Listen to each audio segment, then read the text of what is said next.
क्यों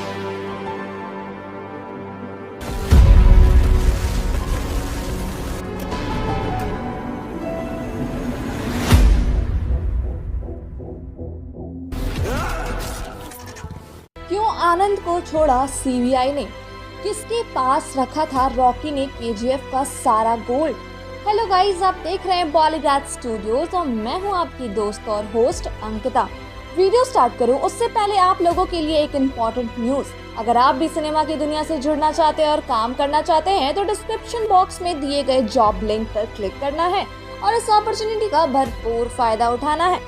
तो दोस्तों, इंडियन सिनेमा की तस्वीर बदल के रख देने वाली केजीएफ सीरीज, जिसे ऑडियंस ने इतना प्यार दिया कि इसने बॉक्स ऑफिस पर सारे रिकॉर्ड तोड़ के रख दिए और अब सबको इसके थर्ड पार्ट यानी कि चैप्टर 3 का इंतजार है। और इसी इंतजार को देखते हुए आज हम आप लोगों के लिए लेकर आए हैं केजीएफ चैप्टर 3 की फैन थ्योरी। मैंने आपको अपनी पिछली वीडियो में बताया था कि रामिका सेन आनंद के खिलाफ सर्च वारंट इशू कर देती है और आनंद को सीबीआई गिरफ्तार करके हेडक्वार्टर ले जाती है और उससे रॉकी के बारे में पूछती है। लेकिन आनंद रॉकी के बारे में कुछ भी नहीं बताता है। वो बस इतना कह देता है कि आप लोगों ने उसे मार दिया, लेकिन वह अभी भी जिंदा है लोगों के दिलों में। जब यह पूछताछ चल रही होती है तब इनायत खलील बहुत सारा गोल्ड केजीएफ में रॉकी की मां की कब्र के नीचे दफना देता है और वहां से चला जाता है। अब इसके आगे की स्टोरी में क्या होगा ये मैं आपको आज बताऊंगी। अब प्राइम मिनिस्टर रामिका सेन को ये समझ में नहीं आ रहा होता है कि दुबई का माफिया डॉन इनायत खलील इतना सारा सोना कहां से लेकर आया था।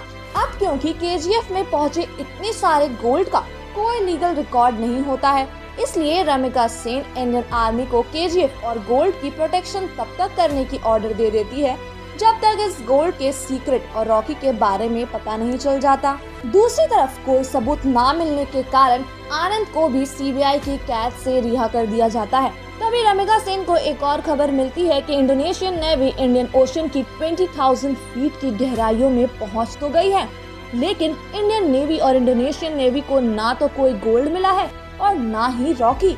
असल में रॉकी ने साल 1978 से 81 के बीच गोल्ड को पूरी दुनिया में एक्सपोर्ट करना शुरू कर दिया था, जिस वजह से बहुत से इंटरनेशनल बिजनेसमैन और माफिया डॉन्स रॉकी के खिलाफ हो गए थे। रॉकी ने उन सभी माफिया डॉन्स को मार दिया जो रॉकी के खिलाफ आवाज उठा रहे थे, और जिन इंटरनेशनल माफिया डॉन्स ने रॉकी के आगे सरेंडर कर दिया था उन्हें रॉकी ने अपने लिए काम पर रख लिया। इसलिए दुबई का इनायत खलील भी अब रॉकी के लिए काम करता है। रॉकी ने इंडोनेशिया के एक माफिया डॉन को मारकर वहां की गोल्ड माइन पर कब्जा कर लिया था। इंडोनेशिया की गोल्ड माइन का सारा गोल्ड रॉकी का था, लेकिन यूनाइटेड स्टेट्स को भी अब रॉकी के बारे में पता चल चुका था, इसलिए रॉकी के खिलाफ सीआईए ने सर्च वारंट इशू कर दिया। रॉकी ने देखते ही देखते पूरी दुनिया के गोल्ड बिजनेस पर कब्जा कर लिया था। जब रॉकी इंडियन ओशन में अपना शिप लेकर उतर रहा था, उसके पास सिर्फ केजीएफ का ही गोल्ड नहीं बल्कि पूरी दुनिया का गोल्ड था। इसके आगे की कहानी हमें चैप्टर 4 में दिखेगी। तब तक आप हमें ये जरूर बताइए कि आपको ये कहानी कैसे लगी। धन्यवाद।